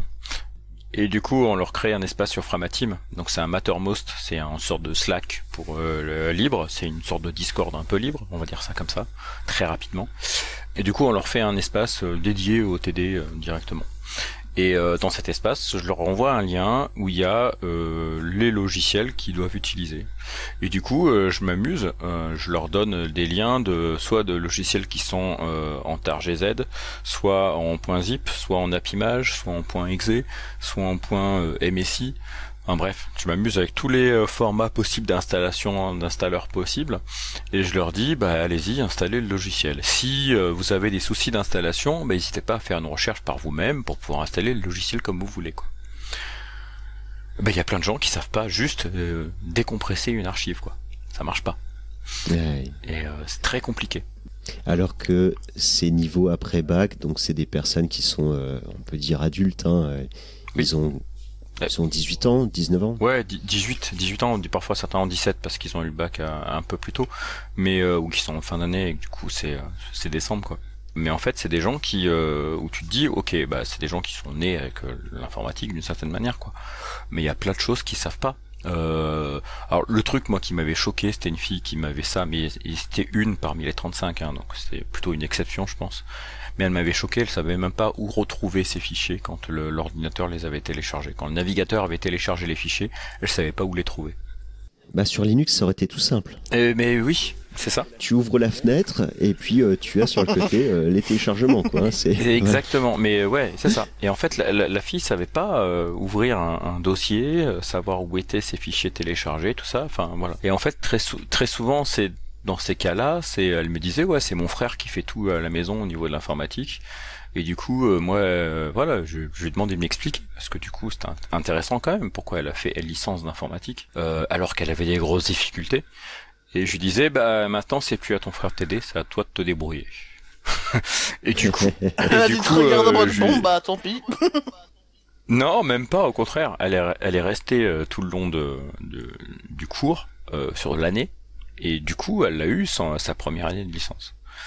Ah bien. Et je l'ai recroisée dans les couloirs il y a quoi, bah il y a 6 mois je crois, elle était en licence 3, elle continuait son bonhomme de chemin direct, quoi. Parce qu'en fait, belle histoire. Ouais, c'est clair. Parce qu'en fait l'idée c'était que elle en fait ouais, elle avait envie de, je pense que c'était presque une volonté pour elle d'être en licence d'informatique pour gagner en autonomie sur des outils que son frère lui filait tout le temps, quoi. Ok. Donc c'était assez chouette, quoi, comme truc. Mais voilà, c'est pour ça que je te dis que parfois c'est pas parce que t'es nul entre guillemets sur certaines choses que du coup tu vas pas comment dire, tu vas pas rebondir, évoluer, et que ta courbe d'évolution va pas être exponentielle ou énorme, quoi. En fait, c'est un prof qui me disait ça, il disait je préfère un élève qui passe de 5 à 9 et il a pas son année, plutôt qu'un élève qui fait de 11 à 12 ou 11 à 13, tu vois. Et il disait que l'élève qui fait de 5 à 9, bah, au moins il a une progression qui est plus importante. Et du coup, potentiellement, dans un dossier, s'il est vraiment pile à 9,8 ou 9,9, on va lui filer. Parce que du coup, si au début de l'année il était vraiment mauvais et que du coup il arrive quand même à un niveau moyen, bah ça veut dire que ça va encourager aussi le parcours, quoi, et pas seulement la note finale. Ah non, moi j'ai eu le cas pour néerlandais, on m'a saqué, on m'a dit bah tu passes pas, tiens. Ah ouais, bah tant pis. Ah, zéro compassion. Ouais, non, mais t'étais pas en école d'informatique, toi. Mais je sais pas comment il a dit, c'est bah, une université. tant pis. C'est une université, en fait, c'est un peu différent aussi. Mais du coup, c'était c'est en fait dans l'université, tu cherches aussi des profils de gens qui sont qui s'investissent. Et d'ailleurs, c'est ce qui différencie les étudiants entre les gens qui font licence et qui se gourrent et qui vont après ailleurs, qui vont faire un BTS ou qui vont faire autre chose, des gens qui continuent après la licence. C'est-à-dire, c'est des gens qui s'investissent dans leurs études et qui progressent comme ça de plus en plus, quoi. À la fac, enfin moi j'ai fait histoire, donc il y a très très longtemps.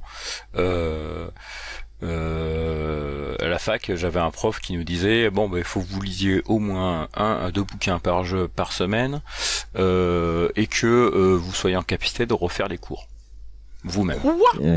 Si je suis pas là, c'est à vous de faire les cours. Et en fait, c'est possible. C'est juste que du coup, t'as une thématique, tu fais tes recherches. Alors à l'époque, il y avait pas Internet, donc c'était un peu plus chaud, mais aujourd'hui, c'est assez simple. T'as une thématique, tu arrives à trouver les différents points qui sont importants. Alors en histoire, c'est les différents points historiques et tout ça. Et après, tu te renseignes sur les différents thèmes et tu te fais toi-même ton cours, en fait. Ouais. Alors tu sais quoi, je vois quelqu'un là qui a son micro de coupé et qui arrête pas de marquer LOL dans le chat, je vais le faire parler. Lucine, tu nous racontes un petit peu comment t'as commencé à l'université, comment t'as découvert Linux, parce que toi ça fait vraiment pas longtemps, on s'est découvert, tous les deux on s'est connus. Oui, parce ça qu'on s'est faisait... découvert, c'est bizarre sinon.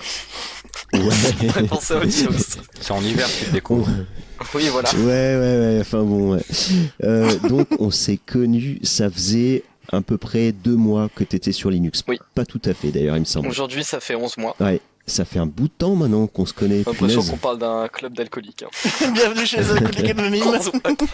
On se voit que j'arrive. Ouais. Voici Voilà. de qui Tu vas bientôt il a avoir ta arrêté de boire première depuis 3 médaille. semaines. Bientôt ma première année. Ouais, tu vas avoir ta première médaille, là. J'ai réussi à arrêter le propriétaire, ça va, je me sens bien. Je me sens mieux. J'ai commencé il y a 11 mois tout doucement. Actuellement, j'ai un PC portable sous Linux Mint, un PC fixe en dual boot Linux Mint et Windows 11 et un Steam Deck, donc SteamOS.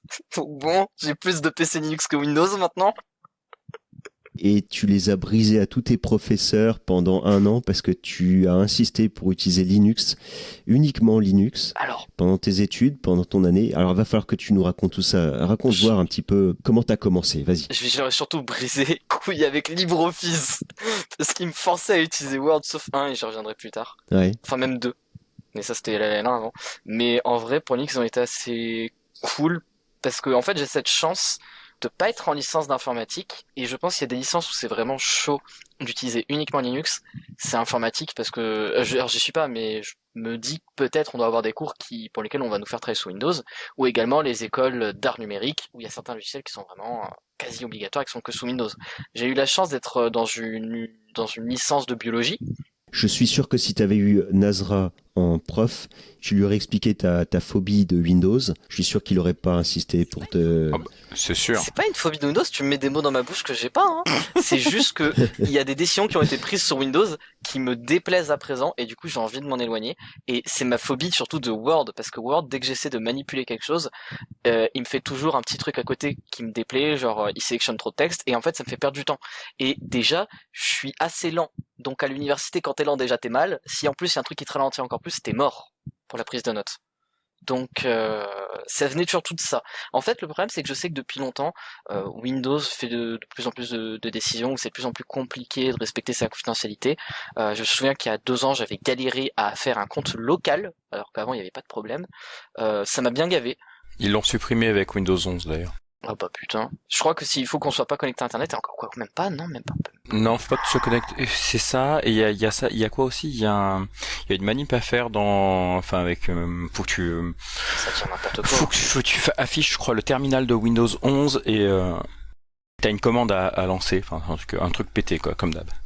Moi j'avais vu une info comme quoi sur les dernières ISO de Windows ils ont enlevé ce truc là apparemment. Oh putain. Ah ouais, en plus, ouais. Ouais.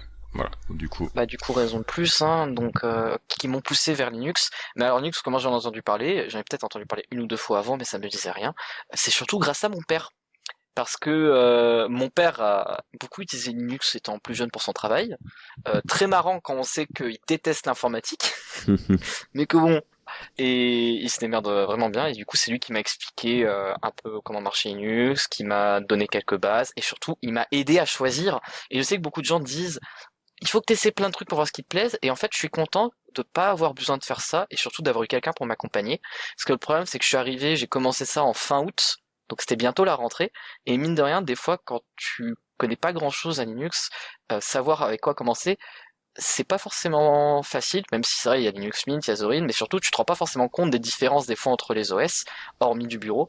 Et là, il m'a vraiment permis de m'accompagner en me disant, bon bah voilà, toi vu tes usages, ça peut être pas mal pour commencer, ça dépend de ce que tu préfères ça, sinon tu as aussi ces différences-là, donc ça dépend vraiment de ce que tu aimes, est-ce que tu fais un truc principalement stable, ou un truc fonctionnel et quasi tout, mais moins stable, et c'est comme ça qu'on est arrivé vers la distrib qui serait sûrement la plus adaptée pour moi, qui est Linux Mint. Et le plus drôle, c'est que j'ai même pas commencé avec Linux Mint, et j'ai commencé avec Zorin. Parce que mon père s'était fait un PC portable sous Zorin, juste parce qu'il avait envie de soutenir le projet, parce qu'il a envie de découvrir, il connaissait Mint, mais il connaissait pas Zorin. Et c'était pendant les vacances, et il y avait eu, on était partis en vacances dans le sud-est. Et en fait, au bout d'un moment, il y avait une journée où j'étais pas avec mes parents, et donc je me suis dit, j'ai demandé à mon père si je pouvais l'emprunter pour juste vite fait me familiariser avec Linux. Si c'est juste pour se familiariser et pas aller plus loin, je pense que c'était pas mal parce que ça ressemblait un peu à Windows, mais il y avait quand même quelques différences. Mais là où j'ai vraiment installé Linux sur mon premier PC, c'était une semaine plus tard, Linux Mint. Et je me suis dit, bon, je le mets en simple boot sur le portable, parce que pour les cours, j'ai besoin finalement que de LibreOffice, d'un navigateur internet et OneDrive, parce que j'ai mes cours sur OneDrive, et j'ai trouvé comment ajouter OneDrive directement dans l'explorateur de fichiers, donc c'est bon, j'ai tout. Si je laisse Windows, je sais que c'est un coup à revenir dessus, et c'est pas bon, je vais m'en défaire. Je l'ai gardé en dual boot finalement que pour mon PC fixe, juste parce que j'ai déjà eu des soucis graves avec Windows, et si là ça me réarrive, mais du côté Linux, j'aurai un secours. Et du coup, c'est vrai que les premiers jours de fac, ça a été un peu spécial, parce qu'en soit, tant que je touchais qu'à LibreOffice, ou à OneDrive, ou à Navigator, ça allait. Mais, il a fallu un petit temps d'adaptation, qui en réalité a été assez rapide, mais où des fois, je me suis dit, tiens, j'ai envie de faire ceci. Et le simple fait que l'interface soit différente, ça me perturbait un petit peu. Et au début, ça m'a un peu bloqué. Et c'est là que je me suis rappelé d'un truc que j'avais lu sur Linux, enfin, sur des sites internet, c'était que Linux, c'est libre, t'en fais ce que tu veux. C'est-à-dire que si justement l'interface de Linux me bloquait un peu, plutôt que de rester bloqué dessus comme Windows le permet, et si j'essayais pas de la rendre mienne. Ouais. Donc j'ai passé beaucoup de jours dans les premières semaines à essayer de changer l'interface dans la disposition de la barre des tâches. Je suis venu à celle d'aujourd'hui où j'ai une petite barre des tâches en haut avec tout sauf les applications, et en bas une grande avec les applications, un peu comme macOS, sauf que le problème c'est que macOS c'est un panneau flottant, j'aime pas du tout. Là c'est une vraie barre des tâches. Et maintenant, je trouve ça même plus confortable qu'avant. Je me souviens de ta période où tu étais tout le temps en train de personnaliser ta Linux Mint aussi. Oui. C'était ce moment-là où tu nous faisais toutes les semaines, tu rajoutais des choses et tout ça. Oui. D'accord, ok. Il y a eu en même temps cette chance que comme je voulais faire ça aussi sur mon PC fixe, je voulais continuer à jouer à mes jeux et notamment à les modder parce que j'aime beaucoup installer des mods. Sauf que ça, sous Linux, c'est beaucoup plus chiant que Windows. Et mine de rien, ça m'a permis d'apprendre pas mal de trucs sur Linux, même si je suis clairement un niveau débutant, ça m'a permis d'apprendre quelques commandes de terminal auxquelles j'étais obligé de passer. Et Windows de terminal me fait peur parce que je sais pas l'utiliser. Et en fait, Linux, j'ai pas de problème avec. Certes, je préfère passer par du graphique, Ouais. mais si je dois taper dans le terminal, j'ai pas trop peur de faire des conneries. Même si je me souviens d'une fois où je sais pas pourquoi j'ai démarré mon PC, mon Cinnamon refusait de marcher. Il avait fallu faire un... Ouais, tu te souviens pas? Il y avait, je crois que c'était... Oh, Je si. sais plus si c'était toi Nazra ou si c'était Nopras qui m'avait aidé, mais il avait fallu faire un Alt F2 dans mon écran de login pour passer en terminal, réinstaller Cinnamon, ça a marché, c'était le bordel. Non mais quand Oui, même c'est un gros problème alors que t'avais à ce moment-là, parce que pour être obligé de devoir réinstaller l'entièreté de ton système d'exploitation... Juste du bureau, pas du Non, sec. non. Juste le bureau, mais quand même, hein.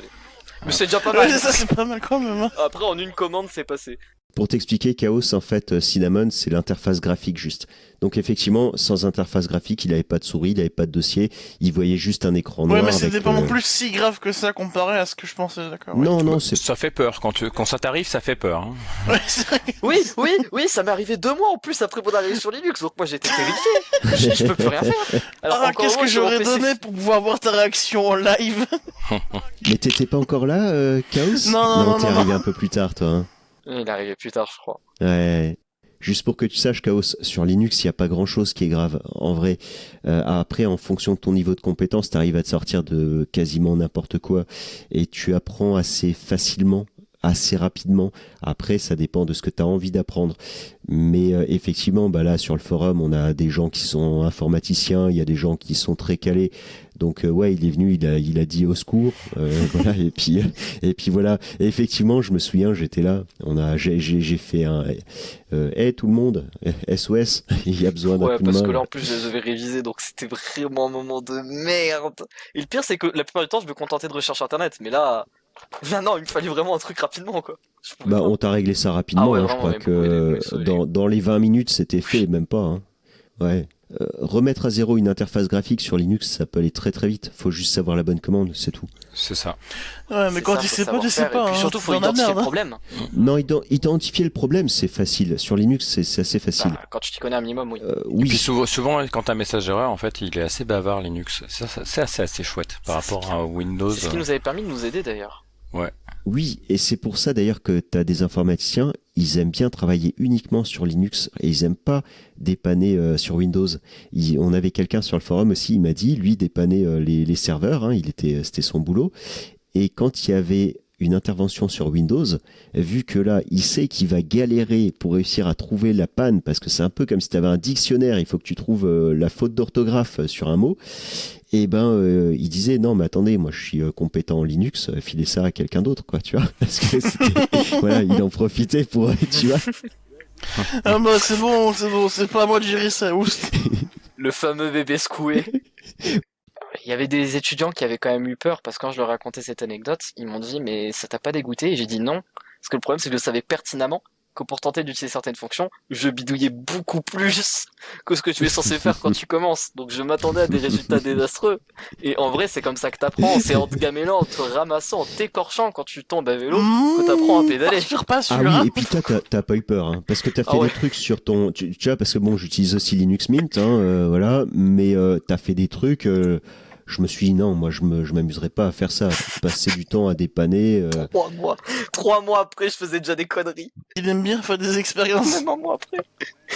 Ouais, Ça. mais il entraîne tout le monde avec lui. Donc ça Non, va, et tu puis vois, surtout, je pensais à faire des snapshots. C'est-à-dire, quand il y a eu une fois, je sais pas comment j'ai fait, j'ai réussi à péter ma commande sudo. Et je traînais sur un... Alors. ouais, je suis très fort. Sur un Déjà. forum de Discord, donc sur un serveur, près de quelqu'un qui est sur Arc, qui m'a dit vas-y installe Arc, j'ai dit je sais pas, je le sens pas trop. Et je lui ai dit j'ai pété ma commande sudo. La personne a explosé de rire et m'a dit comment tu peux réussir à péter un truc aussi important sur une mint. Et j'avais quand même besoin de mon ordinateur rapidement. J'avais pas du tout de connaissance de comment j'ai pété et comment je l'ai réparé. Et c'est là que j'étais content d'avoir fait des backups avec Timeshift. J'ai juste mis le presseur en Timeshift. Problème réglé. Ah bah oui, tout simplement. Et en vrai, c'est très bonne chose à faire de faire des timeshifts quand t'apprends, parce que tu sais que tu vas finir par péter un truc rapidement, donc le fait de pouvoir revenir en arrière et de le réparer, t'es content. Bah oui, bien sûr. Et tu vois, c'est pour ça aussi que Linux Mint, je trouve que c'est la meilleure distribution pour débuter, même d'ailleurs dans l'utilisation pour le reste, parce qu'elle est quand même très stable, très fiable, et Timeshift, il est implémenté dedans, parce qu'ils font vraiment attention, ils pensent vraiment à l'utilisateur bateau, qui n'a pas envie forcément de devenir informaticien, et ouais, je trouve que c'est vraiment la meilleure distribution pour tous les débutants. Moi, c'est la seule que je propose quand on me demande. Enfin voilà. T'avais un autre truc à nous raconter.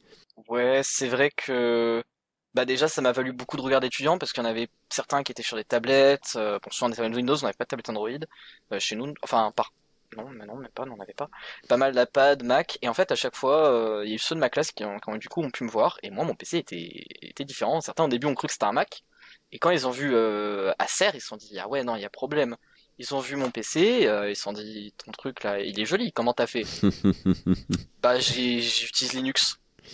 C'est quoi comme programme? En fait, j'ai juste remplacé le système d'exploitation. Et là, ils m'ont regardé, ils m'ont fait ouh putain. Et en fait, je pense que ça les a tellement baptisés que quand je leur ai dit que j'ai remplacé l'OS de mon téléphone, ils étaient pas surpris. Le hacker, attention. Ouais, c'est ça, il est passé pour le gros spécialiste. Alors que pas du tout! J'ai juste suivi les tutos! Et du coup, en fait, il y a toute sa classe. Dès que quelqu'un avait un problème, il venait le voir, tu sais, en mode, tu peux me dépanner là. Même le prof, un coup, hein. Ça me faisait à la fois chier et plaisir. Mais oui, c'est vrai qu'il y avait une prof. Si, il y avait une prof qui, au bout d'un moment, avait eu des soucis de police d'écriture sur son bureau. Et elle m'a dit, qui est l'informaticien? Ils m'ont tous pointé du doigt. Et quand j'ai réparé, elle m'a dit comment t'as fait? Bah c'est simple, je savais pas où c'était. Donc je suis allé dans paramètres, il y a une barre de recherche. Je me dis bon bah c'est de l'ergonomie ou alors c'est de l'accessibilité, j'ai tapé un des deux, il y a l'autre qui s'affiche en premier, j'ai cliqué, réglé, il y avait un bouton appliquer, j'ai appuyé sur appliquer, ça marche. Aucune idée, j'ai juste marché à la logique. Et en fait c'est ça qui est bien d'informatique, c'est que quand tu restes dans du niveau ultra basique, avoir juste de la logique, bah ça fonctionne. Ouais, par contre, le problème aussi, c'est que quand il y a un problème à ton école, à mon avis, il y a tout le monde qui doit te regarder de travers. Ouais, c'est lui qui a hacké le serveur. Mais il y en a qui ont cru au bout d'un moment. Parce que Ah ouais, sérieux? il y avait une fois, je me faisais chier et j'avais juste lancé C-Matrix. Je sais, c'est pas une bonne idée de faire autre chose en cours. Je m'en excuse, j'ai fait cette erreur. Tu peux dire c'est quoi ces Matrix? Ah, c'est vrai. Alors C-Matrix, c'est un petit... Vous m'arrêtez si j'ai des conneries. C'est un petit programme qui se lance dans le terminal. Stop. Ah. Vas-y. Et qui en fait a juste pour but d'être décoratif. C'est censé recréer des écrans comme on les voyait dans Matrix. Donc avec des trucs caractères qui défilent. Et j'ai juste fait ça. Putain, c'est vrai. Non, ça me rappelle les anecdotes des premiers examens en milieu d'année. J'ai juste fait ça dedans parce que je me faisais chier. J'avais terminé en avance et j'attendais un prof parce que j'ai une question à poser. Du coup, j'ai lancé un terminal, j'ai lancé un C-Matrix pour m'occuper. Et le prof est passé, m'a dit tu fais quoi là? J'ai dit bah je m'occupe. Il me dit t'es en train de pirater là? Bah, non. Et il me dit si je vois, je reconnais ce Matrix. Je fais monsieur, si j'étais en train de pirater, je serais en train de taper des caractères quelconques. Ou alors il y aurait plein de lignes qui décideraient. Vous voyez quoi là? Bah des lettres? Ouais. Vous voyez pas qu'elles changeaient toutes les 30 secondes avec des caractères complètement aléatoires? Ça ne veut rien dire. Il y a des arrobases, il y a des A, c'est une langue qui n'existe pas. Vous avez vu Matrix? Oui. Bah c'est de la déco, c'est du cinéma. Il m'a dit quand même coupe ça. Mais juste, le simple fait d'être sur Linux m'a valu qu'au premier semestre pour mes examens, le prof est venu me voir parce qu'il devait vérifier que nos PC étaient vidés. Il y avait le strict minimum pour que le PC fonctionne, c'est-à-dire sous Windows, le fameux dossier les fameux dossiers programme file 632. Bon bah sous Linux c'était le home qui peut être vidé, mais jusqu'à un certain point, faut pas non plus abuser. Et il vérifie, il regarde et putain, il bug un peu. Il me dit c'est quoi ça? Comment ça? C'est pas Windows? Non, c'est Linux. Ah, ok. Il est resté pendant les 2 premières épreuves tout le long derrière moi. Alors ça va, on était dans une petite salle, on était une salle à part, donc on était peut-être 10 étudiants seulement. T'avais ta propre caméra de surveillance. Voilà, il est resté que derrière moi. Les autres, s'ils voulaient tricher, c'était open bar, je n'ai pas compris. Il y a un moment donné, j'ai montré que j'avais créé le document devant lui pour l'examen. Je l'ai rempli petit à petit, voilà, j'ai fait mes calculs, maintenant je me rends compte que j'avais répondu à la question 4 dans la question 3. Bon bah je fais un coupé-coller, je vais pas tout réécrire. À la limite, j'aurais pu remplacer le 3 par un 4, mais finalement, j'ai formaté mon document, ça me faisait chier, j'ai juste fait couper-coller. Je l'ai fait devant lui, hein. Il a vu que j'avais rien avant. Et il me dit, hop, je t'ai vu coller, t'as triché. Je fais, bah ouais, monsieur, vous, si vous écrivez un bon truc, puis que vous vous rendez compte que vous l'avez mis au mauvais endroit, vous réécrivez tout depuis le début? Il me dit, non, je fais, bah voilà. Il m'avait saoulé. Ouais. Et je lui ai dit, monsieur, vous m'avez vu créer le document, arrêtez de paniquer, surveillez un peu les autres, c'est bon. Mais c'est vrai que ça m'a valu cette réputation de hacker ou d'informaticien, alors que pas du tout. Je m'y connais pas du tout. Non, mais c'est marrant, hein, parce que effectivement, quand tu dis que tu utilises Linux, tu passes tout de suite pour le gros crack en informatique, le mec... le gros crack, un des deux. Moi, ça va, je suis passé pour le premier. Après, c'est vrai que j'ai eu des petits soucis parce que on a dû faire un TP sous R. Je sais pas s'il y en a qui connaissent cette langue de programmation, ici. Un petit peu, ouais. Mais pas de manière juste de connaissance, juste de nom, savoir quoi. À quoi ça sert. Ouais, voilà. Pour les autres, il me semble que c'est un fork de Python qui est pas mal utilisé quand on veut faire de la bioinformatique ou juste de l'étude de population en biologie ou même des stats. En soi, c'est pas mal utilisé. Et au bout d'un moment, on a besoin, pour que ce soit plus simple, on est passé par un logiciel qui s'appelle RStudio. C'est un peu pour vulgariser ça, c'est un peu un Visual Studio, mais juste pour R. Il y a une autre histoire, Lucky, qui vient de me revenir, que tu nous as raconté, parce que ça fait du coup presque un an qu'on te suit sur le forum, où tu nous racontes des anecdotes tout le temps. Et il y avait ce fameux logiciel que tu utilises en biologie. Et tout le monde, en fait, l'utilise sur Windows. Et puis, finalement, on s'est dit que... Enfin, tes profs, tout ça, s'est dit que toi, sur Linux, ça serait... Voilà, tu l'aurais pas. Et même toi, tu t'es dit, bon, comment je vais faire ? Et puis finalement, le logiciel, c'est un logiciel open source, il était dans ta Logitech, tout simplement, tu as juste eu besoin de faire installer. Alors ils étaient pas dans ma Logitech, fallait pas aller non plus jusqu'à ce point-là malheureusement, mais c'était très simple. J'ai eu ça 2 fois. J'ai eu justement pour RStudio, j'ai trouvé le site officiel avec le guide. Bon, c'était chiant parce que fallait installer toutes les dépendances, donc j'ai bouffé du terminal, mais ça marchait bien après. Et je l'ai même utilisé parce que on avait un PC qui était en panne dans la salle et pas de PC de rechange, évidemment, c'était le PC sur lequel j'étais. Donc du coup, j'ai été autorisé à utiliser le mien. Et j'ai même fait peur aux gens parce que j'avais pris l'habitude de séparer mes fenêtres en faisant des touches super ou Windows pour les autres et les flèches pour pouvoir bien cadrer. Tout en utilisant les différents bureaux, c'est un bonheur ça, les bureaux virtuels. Mais il y a eu une deuxième fois où j'ai eu un autre programme qui était utilisé pour tout ce qui était lien de parenté. En gros, on compare les séquences génétiques, donc le code de l'ADN. Et à partir de ça, ça permettait de pouvoir faire des arbres phylogénétiques. C'est à peu près un principe que des arbres généalogiques, mais au lieu de comparer les membres d'une famille, on compare la proximité des espèces. Pas trop dans les détails, t'inquiète pas. Ouais, raconte le logiciel. Et en gros, pour ce logiciel, j'ai demandé au prof s'il existait sous Linux, et il me demande pourquoi vous avez un PC sous Windows, et le mien est que sous Linux. Et il m'a dit, je sais pas, regarde, il m'a donné donc le nom du site.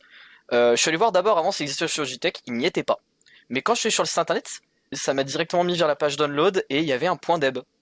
Alors j'ai téléchargé, j'avais peur que ça soit comme pour R, c'est-à-dire que fallait installer masse de dépendance, et en fait pas du tout. J'ai juste eu à lancer le .deb, installer le paquet, rentrer le mot de passe, fini. D'accord, donc nickel. Et ça a été pour moi une grosse surprise, une très bonne surprise même. Parce que c'est à ce moment-là que je me suis rendu compte que en fait, si je veux faire mes études de biologie, je peux largement les faire sur Linux. Et ça c'est que du bonheur. Ouais, ce qui est assez impressionnant, c'est qu'il y a beaucoup plus de logiciels qui sont dispo sous Linux qu'on ne le pense au moment où on s'y met, quoi. Et c'est vrai que c'est assez impressionnant parce que tu te dis mince, il y a des jeux, enfin il y a des logiciels que tu utiliserais pas. Même je sais plus qui c'est qui disait ça, c'était par rapport au métier artistique. Oui, c'est moi. Par exemple Maya, je sais pas si tu connais Maya 3D. Non.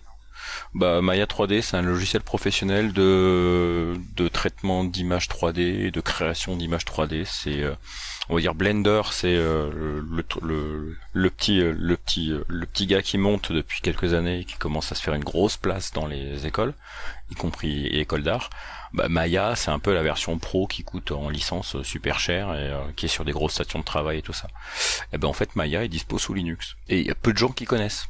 Et par exemple, t'as beaucoup d'outils de rendu 3D qui existent sous Linux, parce que les mecs qui font parfois leur création sous Mac ou sous Windows, et après ils envoient ça sur des machines Linux pour faire le rendu, parce que c'est carrément plus efficace. Donc du coup, t'as pas mal de trucs comme ça qui sont un petit peu en sous-marin, qui sont utilisés. Je peux prendre aussi un exemple sur la cartographie, par exemple. T'as un logiciel libre qui s'appelle QGIS, qui est très très utilisé maintenant dans le métier, hein, qui est un peu l'incontournable, qui bosse avec OpenStreetMap, qui bosse avec des cartes IGN, enfin qui bosse avec plein de trucs et qui fonctionne super bien sur Linux, quoi. Donc je rebondis sur ce que tu dis, parce qu'avec des logiciels beaucoup plus connus, des fois quand on nous demande, enfin moi en tout cas quand on me demande, on me dit oui mais est-ce que je vais avoir OBS sur Linux? Ça n'existe pas, ça, sur Linux? Bah si, à la base, ça a été fait pour Linux, tu vois. Et puis, d'autres logiciels vraiment très basiques, genre, ouais, mais VLC, je peux l'avoir sur Linux? Mais oui, mon gars. Et tu vois, et tu t'aperçois qu'en fait, bah, il y a plein de logiciels qui sont quand même connus, et les gens, ils s'imaginent que tu les auras pas sur Linux, quoi. Ouais. C'est quand même dingue, alors que c'est des logiciels open source, pour la plupart. Des fois, t'as l'impression que les gens, ils te disent, ouais, mais Linux, ça existe pas sur Linux. Bah si, tu vois, c'est...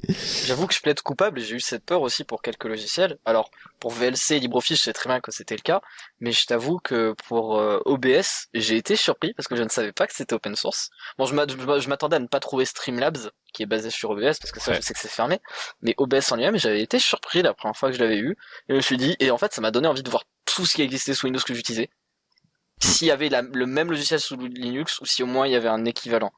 Et bon bah, WhatsApp, il y a pas. Mais par contre, Signal, il y a en version officielle, et c'est trop bien. Et même Discord, au début, j'ai cru que c'était que des forks faits de manière officieuse, ou alors qu'il y avait que le .deb qui était officiel. J'ai découvert, après 2 mois d'utilisation de Linux, qu'en fait, le Flatpak est officiel.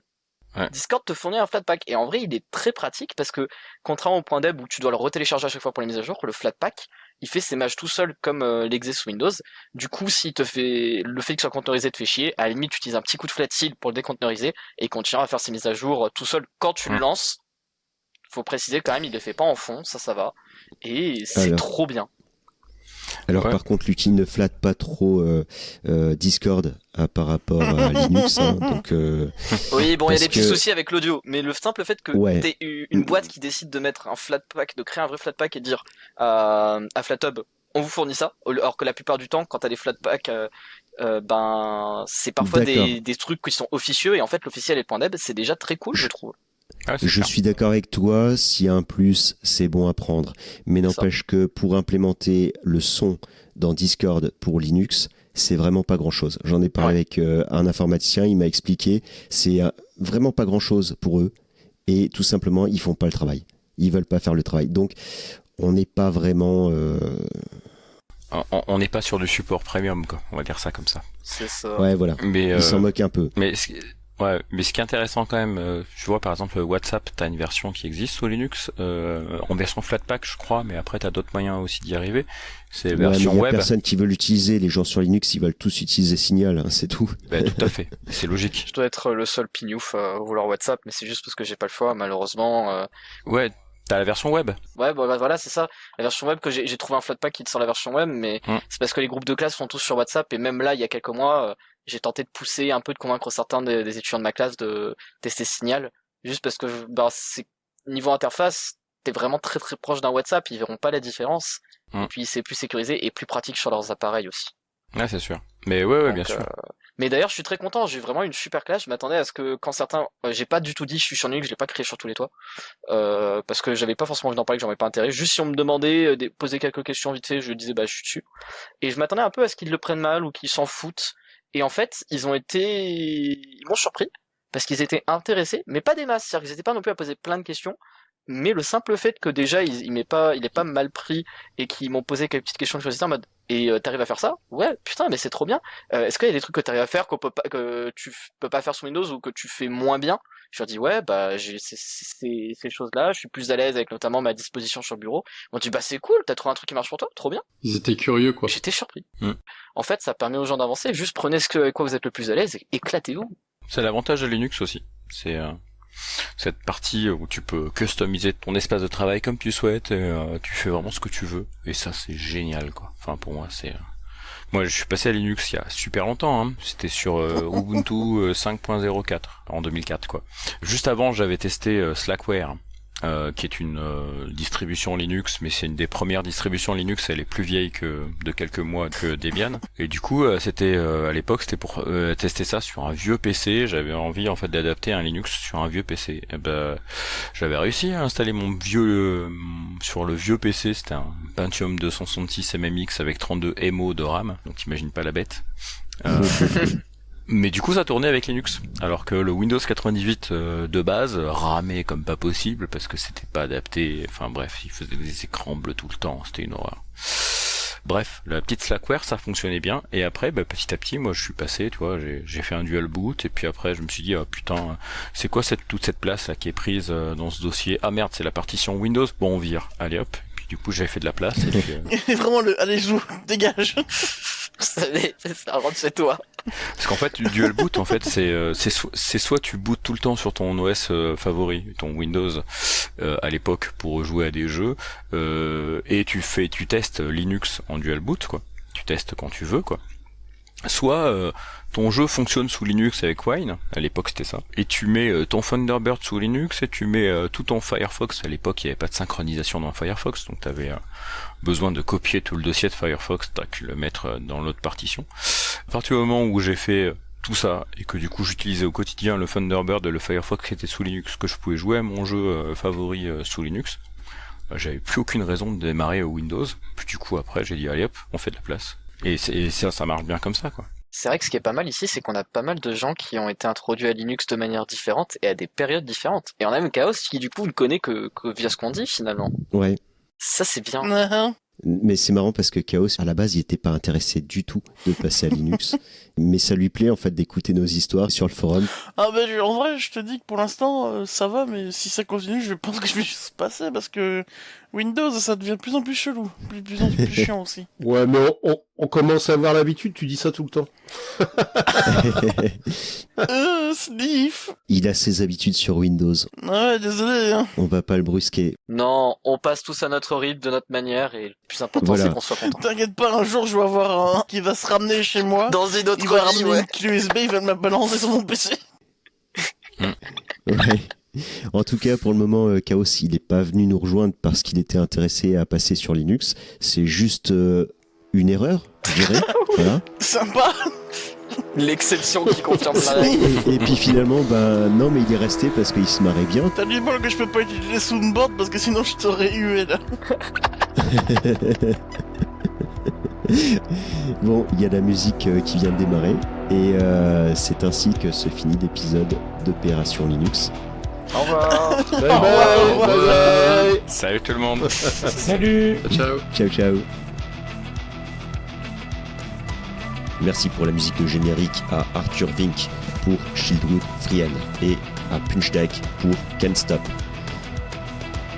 Si vous avez aimé cet épisode, n'oubliez pas de nous mettre un commentaire en français. Si vous n'avez pas aimé cet épisode, il va falloir arrêter de nous écouter. Dans tous les cas, adoptez une écriture non soignée afin d'améliorer la rapidité de frappe de vos commentaires.